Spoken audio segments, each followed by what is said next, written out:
Bonjour et bienvenue sur cleanboit.com. Aujourd'hui je vous fais un débrief des premières semaines d'entraînement du programme que je vous ai partagé et ensuite je réponds aux questions de Mickaël et de Tanguy que j'ai reçues dans les commentaires. Allez, c'est parti, on commence par le débrief. La reprise en salle elle se passe bien. La première séance était une catastrophe, je faisais même pas du verre à Vertical Art. Je sentais pas du tout mon pied droit, c'était un cauchemar, ma cheville elle a été super fatiguée après. Mais là déjà après 3-4 séances de grimpe, je commence à rebouger. Je vais tester ce soir à Arcos-Massy encore une autre salle pour varier les blocs, varier les mouvements. Mais déjà à BO3, je bouge dans toutes les rouges, même les dures. Les dures, j'ai réussi à en aller 2-3 runs grand max. Et je bouge dans toutes les blanches. C'est déjà très bien. La poussée pied droit, elle me manque. La cheville, elle est encore faible. Je vais continuer à travailler ça. Je travaille avec des exos de proprioception, avec des exos d'équilibre un petit peu, mais aussi en grimpant. Et je vais vite retrouver mes sensations et puis tout ça, ça va se mettre en place. Allez, on continue avec vos questions. On commence avec la première question de Mickaël Cital. Dans tout ça, tu grimpes quand? Et si jamais tu grimpes dans des voies avec pas mal d'arqués, est-ce que pendant la période de repos, pendant les périodes où tu n'es pas en prépa physique, est-ce que ça va pas influencer sur la récupération? Donc au final, quand est-ce que je grimpe? Je grimpe 2 à 3 fois dans la semaine. Le midi, soit le mardi, soit le jeudi, petite séance, genre 1h30. Et je vais avoir 1 à 2 grosses séances le soir, une fois dans la semaine, maximum 2 heures. Et j'aime bien faire une grosse séance le week-end, 3 heures. C'est pas forcément pour faire du gros volume, c'est plutôt pour prendre mon temps de faire des blocs durs avec des gros temps de repos entre les runs. Est-ce que le fait de grimper sur des petites prises pendant tes séances de grimpe, ça risque pas d'influencer ton temps de récupération ou ta fatigue? En ce moment, pendant mes séances de grimpe, je vais faire un maximum de blocs avec des prises ergonomiques, plutôt rondes, pas trop saillantes, pas trop traumatisantes. Ça peut être du bloc athlétique, ça peut être du bloc en équilibre, avec des équilibres sur les pieds un petit peu en dalle. Ça peut être des blocs de compression, ça peut être des blocs un peu tricky avec des placements de bassin pour contrecarrer un manque de tenue de prise et trouver certaines positions d'équilibre. Et je vais essayer de travailler, 2-3 blocs maximum, en général 2, sur petite prise pour quand même travailler cette position des mains sur des petites prises qui est bien spécifique et également l'équilibre.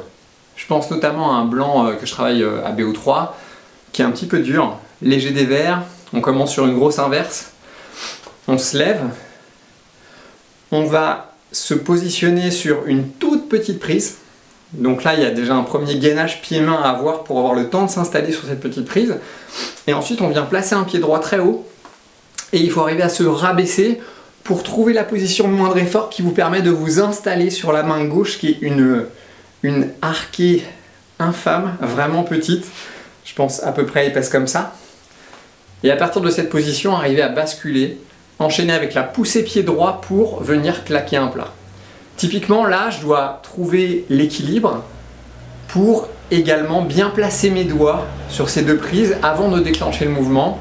C'est un travail de tenue de prise, c'est un travail d'équilibre, de sensation, donc voilà, je le bosse. Mais j'insiste pas trop, je vais faire 3-4 essais dans le bloc pour pas risquer de traumatiser trop les doigts et pas trop rajouter de la charge, alors que pendant mon cycle de prépa physique, je vais travailler déjà la force des doigts. J'aurai l'occasion pendant le cycle d'après, où je vais plus travailler la force des bras, de travailler plus des blocs sur des petites prises, parce que pendant la prépa physique, je vais pas travailler sur ces petites prises, donc je vais pas rajouter de la fatigue. Donc voilà, oui, je fais attention à ça et j'essaie de gérer en fonction de ce que je suis en train de travailler, ma grimpe et les petites touches de prépa physique pour que tout ça, ça crée un tout. Alors la deuxième question de Tanguy Lehou, tu planifies pour quel objectif? Je planifie pour de l'escalade de blocs, j'habite à côté de la forêt de Fontainebleau, donc je cible la période de mars 2020 parce qu'en ce moment, le mois de mars, c'est le mois avec des top condis pour faire du bloc en forêt de Fontainebleau. J'ai été opéré de la cheville droite au mois de mai, donc je suis toujours une phase de réhabilitation. Le premier objectif, c'est de retrouver un bon niveau de base de set à bloc, Dans un deuxième temps, c'est de finir des petits projets que j'avais commencé en 7B+, par exemple le Vélociraptor en traversée au Rocher des Souris. Donc finir ces projets en 7B+, et puis après, sur mars 2020, la cible c'est de faire du 7C bloc, avec peut-être le déparacide Carnasina. J'avais bien calé Carnasina avant mon opération, donc il faudrait juste rajouter le déparacide. Et puis également la traversée de la coccinelle à Butier, c'est un vieux projet en 7C+8A que j'aimerais bien finir. La deuxième remarque de Tanguy, j'ai échangé un petit peu avec lui, il me disait « Ouais mais attention, avant un cycle d'Isomax, vaut mieux préparer un petit peu en faisant un peu de volume, en faisant des suspensions longues. » Oui, bah justement ces suspensions longues, c'est le premier cycle de poutre que je vous ai partagé au travers des premières vidéos. Donc j'ai fait ce travail de préparation, de suspension longue, j'ai fait aussi un petit peu de musculation avec des poids pour réadapter un petit peu le membre supérieur mais aussi les jambes et les préparer avant ces cycles de force max.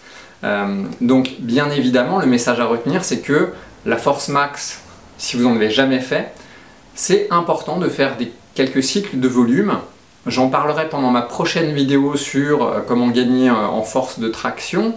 Et on verra que voilà, avant de travailler la force de traction à un bras, on va commencer à préparer le corps, à le construire avec de la musculation un peu plus classique du type traction, ensuite traction lestée, etc. etc., etc.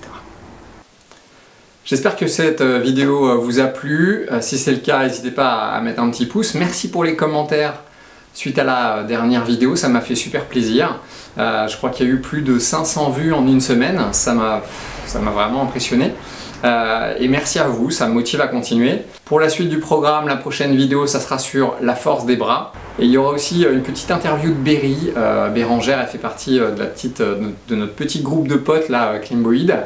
Elle a réussi Symbiose, un bloc en 7C à Blo il n'y a pas très longtemps.